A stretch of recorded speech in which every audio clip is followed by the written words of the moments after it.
and YouTube. Limelight Capital here, back for another video. So yeah, guys, the uploads have been sparse this summer. Just taking time to relax. Things have been relatively quiet on the GameStop front. We have had some nice green days recently. The trends are looking better. It looks like we're entering a new cycle. And today we have a new DD from Criand, who is basically, I'd say, the DD godfather on Reddit now, on the Superstock on the GameStop Reddit. He's the theories that he's put forward are, they're just there's nothing on par with them. And it's looking like this new theory about the basket trading, portfolio swaps, stuff we're going to go into detail in this new post. It seems like it's all true, and there's a cycle that we almost have figured out. And again, it's not encouraging. This is not a prediction model. It's not to go crazy and buy options, hoping that you're going to catch the squeeze. I mean, this is just so we know, and we have everything on our side figured out. So yeah, guys, let's just jump in here. This is going to be a two-part video, just because this post is long. It's kind of late at night. I just wanted to get this first part up now. So yeah, guys, let's just jump in here. Again, this is a post from Criand. I've done a bunch of videos on him, so I'm sure you guys already know him by now. Him or her, I'm sorry. And yeah, guys, let's just jump in here. So the title of this post is "The Puzzle Pieces of Quarterly Movements, Equity Total Return Swaps, Dupes, In the Money Calls, Short Interests, and Futures Roll Periods, or the Theory of Everything." So again, guys, this is just going to be part 1 through 3 in the post. I'm going to make this into a double video just because it's really long. And yeah. Also, guys, just before I start, please leave a like on the video, subscribe to the channel if you're not already, leave your thoughts in the comments below. And yeah, let's jump in. So the preface here: I'm not a financial advisor, the usual da-da-da. Here's Criand here. Little Pomeranian pup, that's their profile picture. So yeah, really cute. Part 1, Equity Total Return Swaps, Hidden Short Interests. Username Quique Alpha described their theory about equity swaps being the main culprit in the meme stock price movements to me, so we started digging into the theory. I was Googling in a chain about credit default swaps that led me to equity default swaps, which led me to synthetic prime brokerages, which then led to total return swaps, which finally led me to this post. And I have not opened this. Let's see what it is here. So I guess it's a post from the username mentioned above. Let's see. From Blanderson Snooper, Ultimate Wargame Theory at the beginning, Total Return Swaps, RRPs, and the Voltron Fund. Okay, so I have read this. This will be in the post. I will link this down, the original post down below, so you can get to this if you want. So, which I think is so amazing. It discusses total return swaps and all of the players who may be involved in this meme stock situation. As Blanderson Snooper calls them, the Voltron Fund. This isn't just Melvin Capital and a few other short hedge funds being short.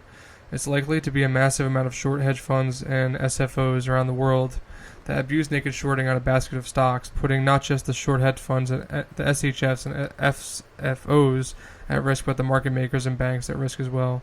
Basically, they're all fucked if these stocks squeeze. The short hedge funds, SFOs, the market makers, the banks, all of them involved. What is a total return swap? A total return swap is a swap agreement in which one party makes payments based on a set rate, either fixed or variable, while the other party makes payments based on the return of an underlying asset, which includes both the income it generates and any capital gains. In total return swaps, the underlying asset, referred to as the reference asset, is usually an equity index, a basket of loans or bonds. The asset is owned by a party receiving the set rate payment. The thing with equity total return swaps is that it's a type of derivative that essentially allows naked shorting. It's not an uncommon derivative either. It's a very popular instrument used by hedge funds, which has blown up in popularity over the past decade. There's actually a term for this type of exposure, and it'll probably piss you off. It's called synthetic prime brokerage because of how you're borrowing the prime broker's benefits. Sometimes trading through equity swaps is referred to as synthetic prime brokerage, with the swap contract deployed as a substitute for borrowing stock to achieve a short position, or equity finance to achieve leverage on the long side. Many hedge funds use this synthetic prime brokerage service as part of a full-service prime brokerage agreement, with equity swaps used side by side with stock loan and other services for particular parts of their portfolios. The way that it allows naked shorting is because the hedge fund borrows prime brokerage privileges through the swap. The hedge fund is not short on its balance sheet, but they are effectively short through the exposure of the derivative. The counterparty of the swap is one who is short the underlying, but because the broker-dealer can short for the sake of liquidity, they do not need to report short interest on the stock by internalizing the orders and selling against their own inventory.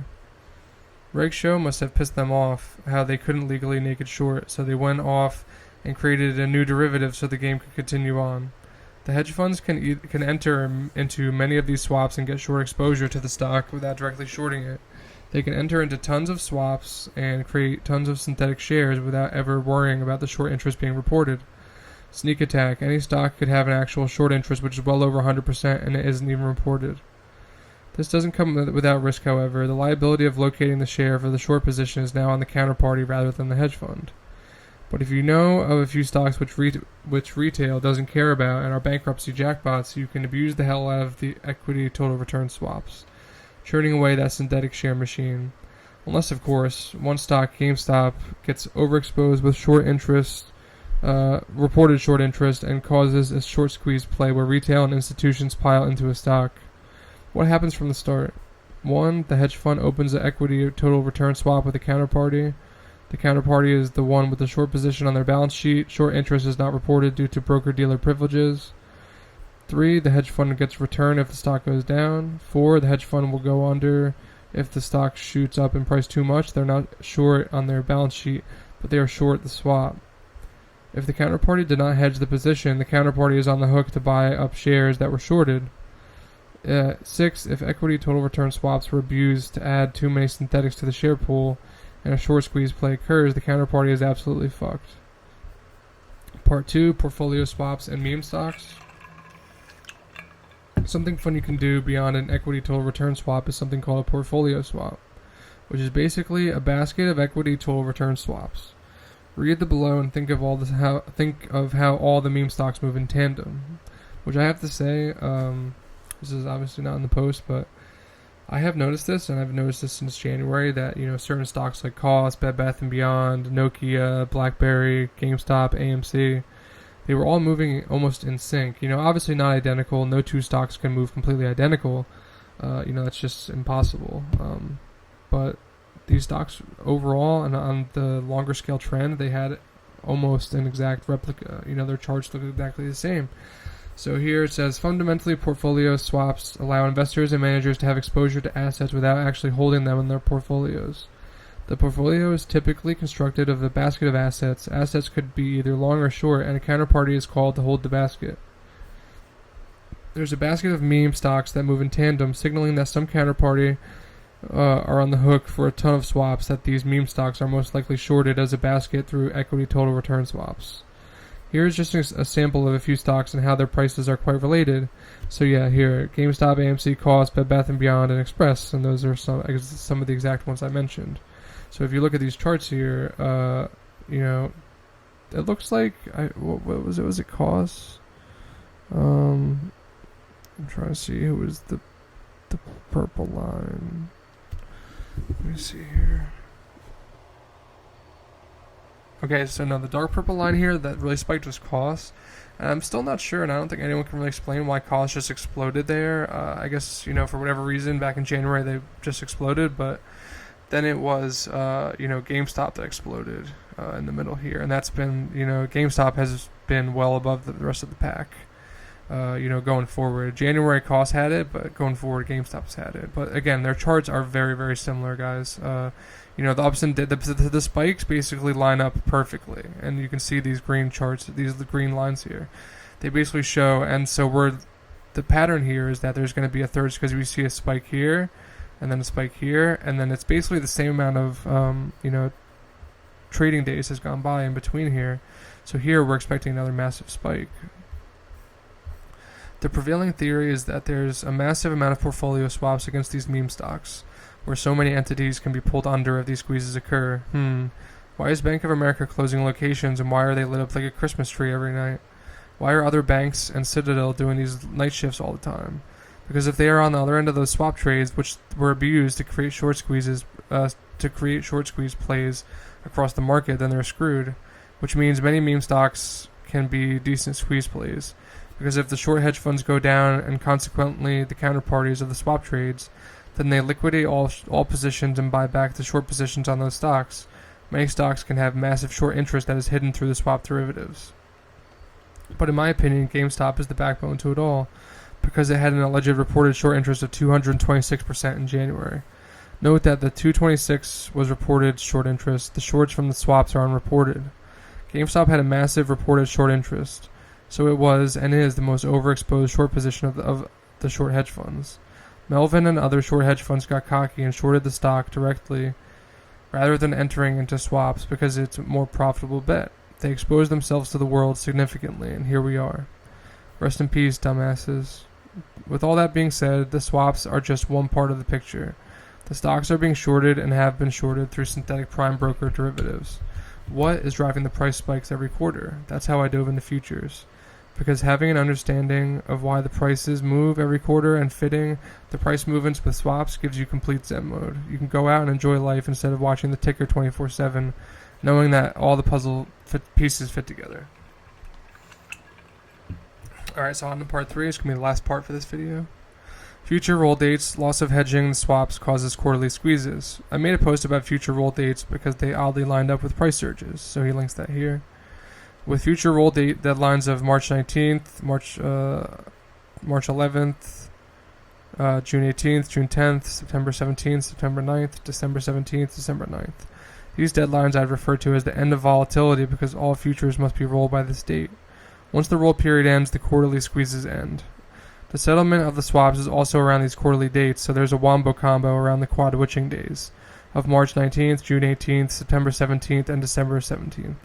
This wombo combo of the futures roll period and swap settlement forces them to hedge their swaps by buying the underlying stock, because the counterparties don't want to buy in the shares to hedge their position for the equity total return swaps. The counterparties must instead hedge the swaps with other derivatives. And from the following, they could be using futures, maybe even forwards, to hedge risk against these swaps.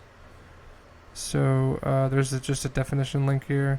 These futures can't protect them year-round because the future forward contracts require the underlying asset to be bought or sold, unlike options if they go into expiration. To avoid the forced purchase or sell of the underlying asset, futures can be settled for cash or rolled forward to a later expiration date before a specific deadline date called the roll date. In the case of settling the futures, they are settled prior to the first notice day. The first notice day is the third business day prior to the start of the month that the contract expires in. They settle before this date to avoid physical settlement, which gives... then the dates are here. I'm not going to read through the dates, guys. You can see them here. It's not really relevant. But once they settle the futures, it leaves their swaps exposed to the volatility of the upcoming futures expirations, and during the roll period until the deadlines of March 11th, June 10th, September 9th, and December 9th, their hedge against the swaps is practically gone, and they are forced to start buying into stocks to go delta neutral.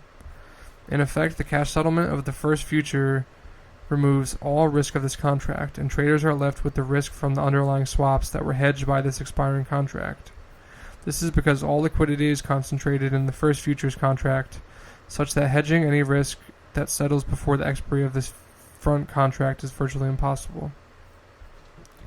This ends up creating the following time periods where the counterparties must hedge by buying the underlying stock and driving gamma squeezes across the stocks. So again, the dates are here. They're not only putting the short hedge funds at risk by driving prices, but putting themselves at risk, because if the SHFs go under, then they have to buy up the short positions anyway due to being the bag holders, which then brings the entire set of dominoes down. Trading is a tough game, don't you think? Huge note, the cycles are getting more violent each time. This cycle could be the MOAS, and with everything lining up for September being a crackdown on margin requirements plus a possible market crash, you may lose big time if you try to day trade. Not to mention selling shares hurts the squeeze plays. Other note, the cycles don't necessarily have to start on these dates. The futures can be settled at any date prior to the first notice day, causing a loss of hedging against the swaps at an earlier date. Today's run could have been for an entirely different reason, such as T+2 settlement from August monthlies. But in my opinion, I'd say this run is due to a lack of hedging because they have fewer dooms to hedge with. I'll discuss the dooms later on. It's like out of the money puts. But gamma neutral spikes during these squeeze events as provided by username YellYeah, or as I say, Hell Yeah 2. The first ape who ever helped me out when I started researching, she inspired me from the get-go. Stealing a chart from YellYeah 2, Gamma Neutral has spiked over $10,000 in the previous March and June runs, signaling that indeed a hedging problem occurs to drive the price runs. And there's a chart here that shows the Gamma. So from YellYeah's post explaining the spike of Gamma Neutral and Gamma Maximum, this helps identify momentum. The GN, or Gamma Neutral, represents the underlying price that would create a total market gamma of 0 across all GameStop options, all expiration dates for a given date, whereas the GM, or the Gamma Max, represents the underlying price that could create the maximum gamma across the market. In general, a sudden increase in gamma indicates a sharp upward momentum that continues until that gamma drops. The Gamma Maximum seems to act like a ceiling, but fun things happen when the underlying crosses that threshold. And right now, Gamma Girl is seeing evidence of there's bullish signals flashing for another quarterly price run, lining up with the futures roll period and the quarterly patterns as identified by other apes, such as username Pwn, WTF, BBQ, and Minimal Effort 73. I know many other apes have identified the quarterly runs as well. I'm very sorry if I did not mention you. The two apes above are the main posts I've been tagged in, so I know them off the top of my head. It's difficult to remember all the posts.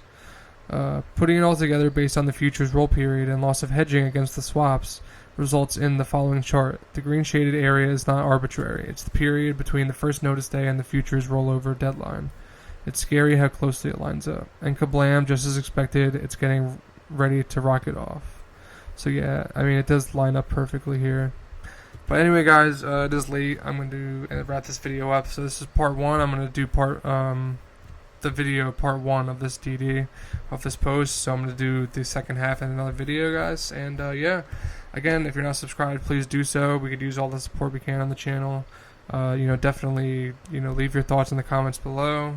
Like the video to get us in the algorithm. And yeah, guys, thanks. Appreciate it. Thanks for sticking around, and I'll catch you in the next one. Have a good day.